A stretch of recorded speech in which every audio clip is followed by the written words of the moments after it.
6 மாதம் 1 வருஷம் பாருங்கள். அதுக்கு மேலே அவர் சரியான முறையில் நடக்கலையா அதுக்கு பிறகு பேசுங்க.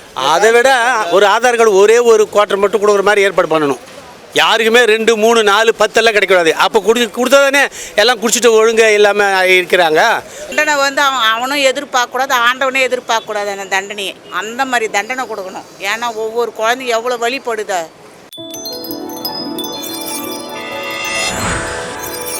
விஜய் நம்புறதுக்காக காரணங்கள் ரெண்டுத்துக்கும் ஒரு மாற்றான ஒரு சக்தி. அவர் மாற்று சக்தி. இப்போ தான் அவர் ஆட்சிக்கே வந்திருக்காரு. அவர் வந்து இப்போ பிறந்த குழந்தை மாதிரி தான் அவர். நான் வந்து வேறு கட்சின்னு எப்படி சொல்ல முடியும்? இவரோட இதில் என்ன பிரச்சனை அப்படின்னா, ஒரு முடிவு எடுக்கிறாரு, உடனே அதை மாற்றிக்கிறாரு. அவருக்கே இன்னும் அந்த இதுக்கு வரல. அதிகாரங்களே எல்லாம் பண்ணிடுவாங்க.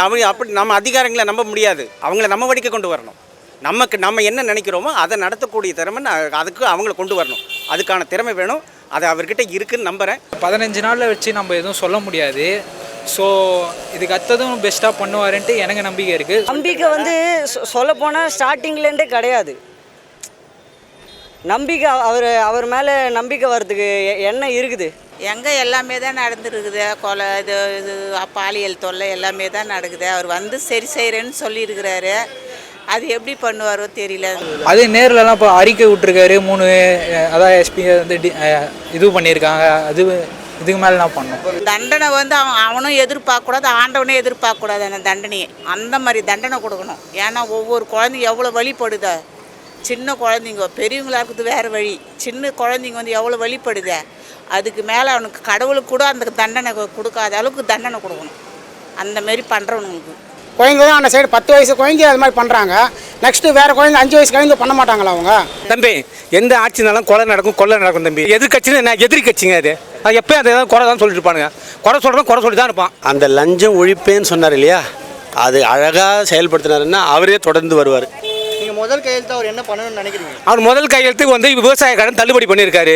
அவர் எடுத்த உடனே அது சரியில்லை இது சரியில்லைன்னு சொல்கிற குறைகள் சொல்லக்கூடாது. குறை சொல்லக்கூடாதுண்ணா. மேக்ஸிமம் இப்போ வந்துருக்கிறாரு புதுசாக. இப்போ ஒரு கம்பெனிக்கு போனால் 6 மாதம் ட்ரைனிங் வேணும். அதே மாதிரி தான் இப்போது 6 மாதம் மேலே எனக்கு என்ன ஒரு ஒத்துவா நம்பிக்கை இல்லையே. எனக்கு இப்போயே ஒரு நம்பிக்கை இல்லை. ஒரு ஆட்சி வந்து 6 மாதத்துலேருந்து 1 வருஷம் வரைக்குமாச்சும் அந்த ஆட்சியை பார்த்து தான் விமர்சனம் பண்ண ஒழிய அதுக்கு முன்னாடியே அந்த நோட்டை இது நோட்டைன்னு சொல்லிட்டு இருக்கிறது பெரிய பெரிய தப்பு. அதெல்லாம் இன்னும் எதுவுமே தெரியல. இனிமே தான் ஒன்றுன்னா தெரியணும். முக்கியமாக அவருக்கு சொல்ல வர்றது நான் என்னன்னாக்கா, அந்த லஞ்சம் ஒழிப்பேன்னு சொன்னார் இல்லையா, அது அழகாக செயல்படுத்தினாருன்னா அவரே தொடர்ந்து வருவார். அவரை பற்றி குறை சொல்கிறதுக்கு எதுவுமே சொல்லாதீங்க. தயவு செஞ்சு அவரை பற்றி சொல்கிறதுக்கு எந்த விதமான குறையும் இப்போதைக்கு கிடையாது. 6 மாதம் 1 வருஷம் பாருங்கள். அதுக்கு மேலே அவர் சரியான முறையில் நடக்கலையா அதுக்கு பிறகு பேசுங்க. அதுக்கு அரசியலுக்கு அவசரமாக வந்துட்டார், பார்க்கலாம். இந்த 15 நாளில் போட்ட கையெழுத்து உங்களுக்கு எந்த கையெழுத்து? இல்லை கையெழுத்து பற்றியெல்லாம் இப்போ நான் அதை பற்றியெல்லாம் எதுவுமே எனக்கு இன்ட்ரெஸ்ட் இல்லை. அவர் லஞ்சத்தை ஒழிச்சா அதுதான் எனக்கு இன்ட்ரெஸ்ட்டு. இப்போ நிறைய இடத்துல சட்ட ஒழுங்கு சரியில்லைன்றாங்க. அதை பற்றி இல்லை என்ன இந்த சட்டம் ஒழுங்கு கெடுதெல்லாம் இன்னும் அவர் ஸ்டெப்பை எடுக்கலை. இனிமேல் எடுத்து தான் அவர் அதெல்லாம் அடக்கணும். ஸ்டெப் பை ஸ்டெப்பாக எல்லா ரவுடிகளும் அடக்கணும். முதல்ல அந்த ரவுடிகளெல்லாம் அடக்கினா தான் இவரால் அந்த சட்டம் ஒழுங்கு நிலைப்படுத்த முடியும். எதை செய்யணும்னு நினைக்கிறீங்க? முதல்ல ரவுடிங்களெல்லாம் ஒழிக்கணும், லஞ்சத்தை ஒழிக்கணும். இந்த 2 முதல்ல ஒழிக்கணும்.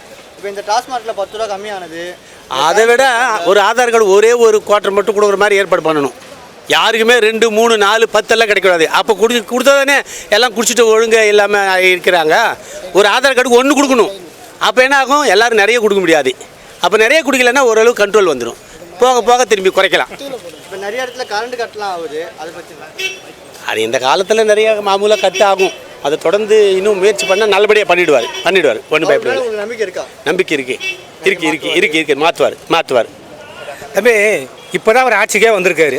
அவர் வந்து இப்போ பிறந்த குழந்தை மாதிரி தான் அவர் எடுத்த உடனே அது சரியில்லை இது சரியில்லைன்னு சொல்கிற குறைகள் சொல்லக்கூடாது. ஒரு ஆட்சி வந்து 6 மாதத்துலேருந்து 1 வருஷம் வரைக்குமாச்சும் அந்த ஆட்சியை பார்த்து தான் விமர்சனம் பண்ண ஒழிய அதுக்கு முன்னாடியே அந்த நோட்டை இது நோட்டைன்னு சொல்லிட்டு இருக்கிறது பெரிய பெரிய தப்பு. அதெல்லாம் இப்போ இந்த 15 நாளில் நிறைய கொலை நடந்திருக்கு. அது எதுவுமே தம்பி எந்த ஆட்சினாலும் கொலை நடக்கும், கொள்ளை நடக்கும் தம்பி. அது வந்து கொஞ்சம் கொஞ்சமாக சரி பண்ண முடியும். எடுப்பில் எதுவுமே உடனே செய்ய முடியாது. 13 நாளைக்குள்ள இவ்வளோ குறை சொல்கிறீங்களே, இன்னும் காலங்கள் இருக்குது. இன்னும் என்னென்ன பண்ண போகிறீங்க நீங்கள்? நீங்கள் ஏன் விஜய் நம்புறதுக்கான இவ்வளோ காரணம்? விஜய் நம்புறதுக்காக காரணங்கள் ரெண்டுத்துக்கும் ஒரு மாற்றான ஒரு சக்தி. அவர் மாற்று சக்தி. யாராச்சும் ஒருத்தர் வரமாட்டாங்களா? நமக்கு இந்த பிரச்சனைகள்லாம் தீராதா? நம்ம வாழ்க்கையில் ஒளி வீசாதா? படிச்சுட்டு எத்தனையோ பசங்க வேலை வெட்டி இல்லாமல் இருக்கிறானுங்க. அந்த பசங்களுக்கெல்லாம் ஒரு வேலை வாய்ப்பு கிடைக்காதா? அதுங்க நல்ல விதமாக வாழாதா? இளைய தலைமுறை நல்லா இருக்கணுமே அப்படின்ற ஒரே ஒரு காரணம் தான் அவருக்கு நாங்கள் ஓட்டு போட்டோம். அவர் வந்து பெரிய தேவதூதனோ ஒரு பெரிய இதுன்னு சொல்லி நாங்கள் ஒரு ஓட்டு போடலை. அவர் நல்லது செய்வார் அந்த நம்பிக்கையில் தான் செஞ்சோம். ஆனால் இந்த 13 நாள்லேயே வந்து சட்ட ஒழுங்கு கெட்டு போச்சு, அது நாசமாக போச்சு, இது நாசமாக போச்சுன்னு தயவு செஞ்சு சொல்லாதீங்க. நீங்கள் முதல் கையெழுத்து அவர் என்ன பண்ணணும்னு நினைக்கிறீங்க? அவர் முதல் கையெழுத்துக்கு வந்து விவசாய கடன் தள்ளுபடி பண்ணியிருக்காரு. எடுத்த உடனே ஒரு மனுஷன் வந்து எதையுமே செஞ்சிட முடியாது. உள்ளே என்னென்ன குழப்பங்கள் இருக்குது, குளறுபடிகள் இருக்குது, எல்லா பிரச்சனைகளும் தீர்த்து தான் அவர் சரி பண்ண முடியும். அவரை வந்து குறை சொல்கிறதுக்கு எந்த விதமான நியாயமான காரணங்கள் கிடையாது. தயவு செஞ்சு அவர் குறை சொல்லாதீங்க. இப்போ தான் வந்து 13 நாளைக்கு அவர் என்ன பண்ண முடியும்? 13 நாள் அப்படியே மாற்றி அமைச்சிட முடியுமா எல்லாத்தையுமே? சொல்லுங்கள். நிறைய எதிர்கட்சிகள்லாம் அந்த மாதிரி சொல்லுவாங்க. ஏங்க எதிர்கட்சிலாம் சொல்கிறோன்னு சொல்லிட்டு தாங்க. எதிர்கட்சின்னு என்ன எதிரி கட்சிங்க அது எப்போயும் அதை தான் குறை தான் சொல்லிட்டு இருப்பானுங்க. குறை சொல்கிறோம் குறை சொல்லி தான் இருப்பான். இப்போ அவர் வந்து நிறைய இப்போ மின்கட்டணம் ஏங்க வந்த உடனே மகளிர் கொடுக்க முடியாதுங்க. இப்போ தான் வந்திருக்காரு. அவர் வந்திருக்காரு, வந்து இனிமேல் தான் ஒன்று செய்ய முடியும் அவர். புரியுதுங்களா? அவரை பற்றி குறை சொல்கிறதுக்கு எதுவுமே சொல்லாதீங்க. தயவு செஞ்சு அவரை பற்றி சொல்கிறதுக்கு எந்த விதமான குறையும் இப்போதைக்கு கிடையாது. 6 மாதம் 1 வருஷம் பாருங்கள். அதுக்கு மேலே அவர் சரியான முறையில் நடக்கலையா அதுக்கு பிறகு பேசுங்க. அதுக்கு தயவு செஞ்சு அதுக்கு முன்னாடி வந்து இப்படி பேட்டியை கூட நீங்கள் எடுக்காதீங்க தயவு செஞ்சு. முதல்ல ஒரு குழுவை தேர்ந்தெடுக்கணும் ஆட்சி அமைக்கிறதுக்கு. ஒரு தனிப்பட்ட நபர் இல்லை. அல்லது அந்த தனிப்பட்ட நபருக்கு ஒரு குழுவை தானாக ஒரு குழுவை அமைச்சு அதை திறம்பட ஆட்சி திறமை இருக்கணும். அவர் பின்னாடி வராது. இப்போ இவரோட இதில் என்ன பிரச்சனை அப்படின்னா, ஒரு முடிவு எடுக்கிறாரு, உடனே அதை மாற்றிக்கிறாரு. அவருக்கே இன்னும் அந்த இதுக்கு வரல. அந்த நம்ம என்ன பண்ணணும் என்ன ஏதுங்கிறது தெரியல. அரசியலுக்கு அவசரமாக வந்துட்டாரு. பார்க்கலாம் என்ன நினைக்கிறீங்க. முதல்ல நீங்கள் எதுக்கு இப்போ இந்த ஆலோசனை பண்ணுறாங்க? அதுதான் நல்ல குழுவை தேர்ந்தெடுக்கணும். வெளியிலேருந்து தேர்ந்தெடுக்கணும். தான் கட்சி ஆளுங்களையே அமைச்சராக்கணும்னு அவசியம் கிடையாது. திறமையான ஆள் வெளியில் இருந்தாலும் அவங்களை கொண்டு வந்து அமைச்சராக்கணும். அந்தந்த அந்த நம்ம வந்து அதிகாரிகளே ஆட்சி நடத்தணும்னா ஆட்சி எதுக்கு? அமைச்சரவை எதுக்கு? அதிகாரிகளே எல்லாம் பண்ணிடுவாங்க. அப்படி நம்ம அதிகாரிகளை நம்ப முடியாது. அவங்க வந்து இப்போ ஆதிகாலத்து பழக்கப்பட்டவங்க. அவங்க பாட்டுக்கு தான் அவங்க போயிட்டு இருப்பாங்க. அவங்கள நம்ம வழிக்கு கொண்டு வரணும். நம்ம என்ன நினைக்கிறோமோ அதை நடத்தக்கூடிய திறமை அதுக்கு அவங்கள கொண்டு வரணும். அதுக்கான திறமை வேணும். அது அவர்கிட்ட இருக்குன்னு நம்புகிறேன். அதாவது கூட்டணி அமைக்கிறதுக்கு வந்து ஒரே நாளில் இது போனார் எல்லாரையும் பார்க்குறதுக்கு. இப்போது அவர் வந்து ஓட்டு கேட்கும்போது குழந்தைங்கள்லாம் இது கிண்டர்ஜாய்க்கு அடன் பிடிக்கிற மாதிரி அம்மா கிட்ட கேட்டு இதுவாங்க. அந்த குழந்தைங்களாம் சொல்லி அம்மா அப்பாட்ட சொல்லி ஓட்டு வாங்கியிருப்பாரா மாட்டாரா? கண்டிப்பாக வாங்கியிருப்பார். அவங்களுக்கு நடக்குது. ஒரு நாளில் போக முடியாது. இந்த கூட்டணி அமைக்கிறதுக்கு ஓட்டு வாங்கினாதான் அவரால் ஆட்சி அமைக்க முடியுன்ற கட்டம் இருக்கும்போது அவர் ஒரு நாளில் எல்லாரையும் போய் பார்த்தார்ல. அந்த குழந்தைங்க மூலியமாக தானே ஓட்டும் வந்துச்சு அவருக்கு இது நடக்கும்போது அந்த குழந்தைங்க சின்ன குழந்தைங்களுக்கு இந்த மாதிரி கொடுமை நடக்கும்போது அந்த ஒரு நாளில் அவங்களால இது போக முடியாதா? வீட்டுக்கு போய் பார்க்க முடியாதா? குழந்தைங்களுக்கு முதல்வர் வேட்பாளர் நம்பிக்கை வந்து சொல்லப்போனால் ஸ்டார்டிங்லேருந்தே கிடையாது. நம்பிக்கை அவர் மேலே நம்பிக்கை வர்றதுக்கு என்ன இருக்குது? நம்பிக்கைன்றது கிடையாது. இப்போது என்னென்னா ஒரு நம்பிக்கைனால அவரை இது ஓட் போட்டாங்கன்றதே முதல்ல கிடையாது. அவர் ஃபேன்ஸு டிஎம்கே ஆட்சினால ஃபெடப் ஆகி 10 ரூபாய் எவ்வளோ 20 ரூபாய் ஆயிடுச்சு. அது தெரியுமா உங்களுக்கு? 10 ரூபாய்க்கு பதிலாக 20 ரூபாய் வாங்கியிருக்காங்க. 10 ரூபாய்க்கு பதிலாக 20 ரூபாய் வாங்கியிருக்காங்க. அதுக்கு இது உங்கள் டிவிக்கு எம்எல்ஏ கேண்டிடேட் என்ன சொல்கிறாங்கன்னா 20 ரூபாய் இது அந்த பாட்டிலை திருப்பி கொடுத்தா 20 ரூபாய் கொடுக்குறாங்க அப்படின்னு சொல்லிட்டு மலுப்புறாங்க. 9 மணிலேருந்து ஈவினிங் 5 மணி வரை அவர் தலைமை செயலகத்தில் தான் இருக்காரு. மக்களுக்காக தான் சேவை செய்யலான்னு ஒரு யார் விஜயா? அதெல்லாம் பாராட்டக்கூடிய தானே. அதே டைமில்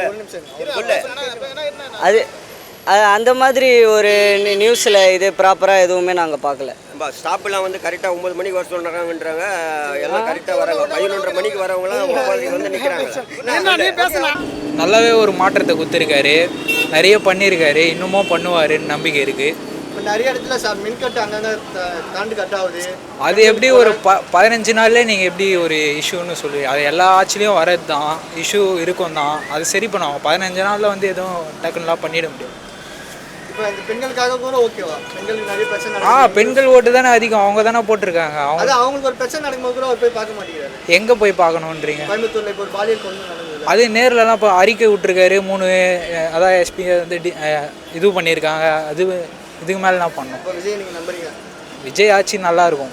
ஆனால் மக்களுடைய மனசில் போயிட்டு சேரலை. விஜய் அண்ணான்னு சொல்லலை இன்னும் மனசில். இப்போ திருத்தணி சரவணி தான் வந்து அதிமுக தான் வந்துடுது. ஏன்னா விஜய் அண்ணன் வந்து வரல மேக்ஸிமம் அங்கே என்னன்னு தெரியல, அந்த சரௌண்டிங் யாருமே விஜய் அண்ணன் வரல.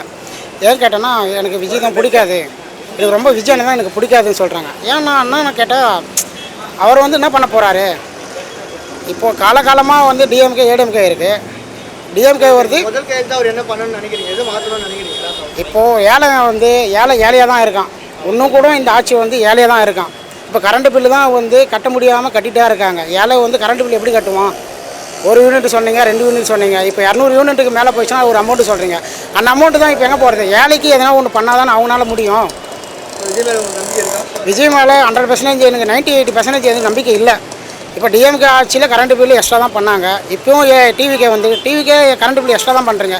ஆனால் கேட்டால் அந்த சரௌண்டிங்கில் கேட்டால் அவங்க சைடில் இருந்து குறைச்சிட்டுன்னு சொல்கிறாங்க. அப்போ ஏழை மனசு எப்போங்க அங்கே போயிடுவான்? ஓகே, 10க்கு எவ்வளோ தரலாம் இந்த ஆட்சி? இந்த 10க்கு 10 வேஸ்ட்டு தான். இந்த ஆட்சி வேஸ்ட்டு தான் எனக்கு தெரிஞ்சு. 100% ஆட்சியை பற்றி அதான் கேட்குறேன். 13 நாளில் வந்து இப்போது 100% போயிட்டு இப்போது வந்து குழந்தைங்க வந்து அந்த சைடு தான் வந்து பார்த்தீங்கன்னா மொத்தமே பண்ணிகிட்டே இருக்காங்க. நீங்கள் உங்களுக்கு தெரிஞ்சே எல்லா லைவ் பார்த்துட்டு தான் இருக்கீங்க. இப்போ அங்கே போய் பார்த்தா தான் தெரியும். இங்கே போயிட்டு தலைமைச் செயலகத்தில் உட்காந்தா என்ன தெரியும்? தலைமைச் செயலகத்தில் உட்காந்தா என்ன தெரியும்? அவர் உட்காந்தா அங்கேயே தெரியுமா? அங்கே போயிட்டு எந்தெந்த ஏரியாவில் என்னென்ன பண்ணுறாங்கன்னு போய் பார்த்தா தானே. அதுதான் அமைச்சர் போட்டிருக்காங்க, எம்எல்ஏ இருக்காங்க, எல்லாம் இருக்காங்க. எம்எல்ஏ இருந்தால் எம்எல்ஏ போயிட்டு பார்த்தா தானே, எம்எல்ஏ எதனா சப்போர்ட் பண்ணால் தானே. எல்லாரும் அமைச்சிருக்காரு. 13 நாள் ஒரு ஆட்சியை குறை சொல்றீங்க, அதான் கேட்குறேன். ஒரு 6 மாசமோ ஒரு வருஷமோ டைம் தான். ஒரு வருஷம் வேணும் சொல்கிறீங்களா? ஒரு வருஷம் வேணும். ஒரு வருஷத்துக்குள்ளே இப்போ மாற்றலாம் என்ன பண்ண முடியும்? அப்படி தானே இருக்கும். ஆட்சி டைம் கொடுக்கணும். டைம் கொடுக்காம நீங்க ஒரு 13 டைம் கொடுத்தா இப்போ டைம் கொடுத்தாச்சு. இப்போ 6 மாதம் வெயிட் பண்ண சொல்கிறாங்க. இப்போ 6 மாதம் நெக்ஸ்ட் எதுவுமே எடுக்கலாம், என்ன பண்ணுவீங்க? அப்போ நாங்கள் என்ன பண்ணுறது சொல்லுங்கள்? 6 மாசத்துக்கு குறை சொல்லுன்னு நினைக்கிறோமா? குறை சொல்லக்கூடாதுண்ணா. மேக்ஸிமம் இப்போ வந்துருக்கிறாரு புதுசாக. இப்போ ஒரு கம்பெனிக்கு போனால் 6 மாதம் ட்ரைனிங் வேணும். அதே மாதிரி தான் இப்போது 6 மாதம் மேலே எனக்கு என்ன ஒரு ஒத்துழைப்பு நம்பிக்கை இல்லையே எனக்கு. இப்போயே ஒரு நம்பிக்கை இல்லை. குழந்தை தான் அந்த சைடு 10 வயசு குழந்தை அது மாதிரி பண்ணுறாங்க. நெக்ஸ்ட்டு வேறு குழந்தை 5 வயசு குழந்தை பண்ண மாட்டாங்களா அவங்க? எங்கே எல்லாமே தான் நடந்துருக்குது. கொலை இது பாலியல் தொல்லை எல்லாமே தான் நடக்குது. அவர் வந்து சரி செய்கிறேன்னு சொல்லியிருக்கிறாரு. அது எப்படி பண்ணுவாரோ தெரியல. ஆட்சி வந்து 13 நாள் தான் இருக்குது. அதுக்குள்ளே எல்லாம் நடந்துட்டு தான் இருக்குது. அது அவர் வந்து எப்படி சரி செய்வாருன்னு தெரியல. முதல்ல நீங்கள் என்ன மாற்றணும்னு நினைக்கிறீங்க? என்ன ஒரு மாற்றணும்னு நினைக்கிறீங்க? மாற்றம்னா வரணும். தமிழ்நாடு நல்லா இருக்கணும். பெண்களுக்கு பாதுகாப்பு வேணும். வேறு ஒன்றும் மாற்றம் ஒன்றும் தேவையில்லை. பெண்கள் வந்து நல்லா நிம்மதியாக போய் நிம்மதியாக வரணும். எந்த ஒரு தொந்தரவு இல்லாத குழந்தைங்க ஸ்கூலுக்கு போய் கரெக்டாக வரணும். அந்த மாதிரி ஆட்சி இருந்தால் நல்லது. தண்டனை வந்து அவனும் எதிர்பார்க்கக்கூடாது, ஆண்டவனே எதிர்பார்க்கக்கூடாது. அந்த தண்டனையை அந்த மாதிரி தண்டனை கொடுக்கணும். ஏன்னா ஒவ்வொரு குழந்தைங்க எவ்வளோ வழிபடுதோ. சின்ன குழந்தைங்க பெரியவங்களா இருக்குது வேறு வழி. சின்ன குழந்தைங்க வந்து எவ்வளோ வழிபடுதே. அதுக்கு மேலே அவனுக்கு கடவுளுக்கு கூட அந்த தண்டனை கொடுக்காத அளவுக்கு தண்டனை கொடுக்கணும்.